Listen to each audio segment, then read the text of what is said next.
Christmas ഒക്കെ ആയില്ലേ, അപ്പോൾ ഇരിക്കട്ടെ ഒരു ക്രിസ്മസ് ട്രീ എന്ന് ഞാനും വിചാരിച്ചിട്ട് അപ്പോൾ ചെറിയൊരു ക്രിസ്മസ് ഷോപ്പിങ്ങിന് ഇറങ്ങിയതാണ്. ചെറുപ്പം മുതലേ കണ്ടുവരുന്നത് ഓണം വിഷു ആയതുകൊണ്ട് അതും ഞാൻ സെലിബ്രേറ്റ് ചെയ്യാറുണ്ട്. പിന്നെ ഒരുപാട് ക്രിസ്മസ് കണ്ട് ക്രിസ്മസും ഞാൻ സെലിബ്രേറ്റ് ചെയ്യാറുണ്ട്. പിന്നെ ഒരു മൊഞ്ചന് കിട്ടിയതുകൊണ്ട് ഇപ്പം ഈദും ബക്രീദും ഒക്കെ സെലിബ്രേറ്റ് ചെയ്യാറുണ്ട് കേട്ടോ. അപ്പോൾ ആ ഒരു ഭാഗം എനിക്ക് കിട്ടിയിട്ടുണ്ട്. പിന്നെ പുള്ളിയാണെങ്കിൽ കട്ടയ്ക്ക് എല്ലാത്തിനും സപ്പോർട്ട് ചെയ്തോളും. പിന്നെ സംഭവങ്ങളൊക്കെ വാങ്ങിച്ച് നമ്മൾ വീട്ടിലെത്തി പിന്നെ അതൊന്ന് ഡെക്കറേറ്റ് ചെയ്യേണ്ട ഒരു സംഭവത്തിലാണ്. പിന്നെ പുള്ളി ഇതിലൊന്നും കൈയിടാറില്ല. പുള്ളി ഇതൊക്കെ കണ്ട് നല്ലോണം ആസ്വദിക്കുന്ന ഒരാളാണ്. അപ്പം നമ്മുടെ പുത്തൻ ക്രിസ്മസ് ട്രീ വന്നിട്ടുണ്ട്. എല്ലാ കൊല്ലം ഞാൻ ക്രിസ്മസ് ട്രീ സെറ്റ് ചെയ്യാറുണ്ട് കേട്ടോ, ലൈറ്റ്സും കാര്യങ്ങളൊക്കെ സെറ്റ് ചെയ്യാറുണ്ട്. പക്ഷേ ഇത് ഒരു പ്രത്യേകത ഉണ്ട്. ഇത് പുതിയ ക്രിസ്മസ് ട്രീ ആണ്. സാധാരണ ഞാൻ അപ്പുറത്തും ഇപ്പുറത്തും എൻ്റെ ഫ്രണ്ട്സിൻ്റെയൊക്കെയാണ് ഞാൻ വാങ്ങിച്ച് വെക്കാറ്.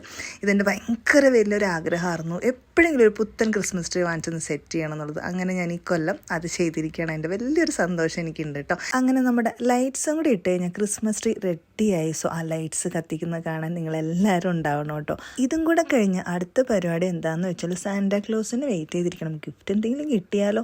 അപ്പോൾ എൻ്റെ ക്രിസ്മസ് ട്രീ ഇഷ്ടപ്പെട്ടെങ്കിൽ എല്ലാവരും ഒന്ന് കമൻറ്റ് ചെയ്യണം കേട്ടോ. അടുത്ത വീഡിയോയിൽ കാണാം. ടാറ്റാ.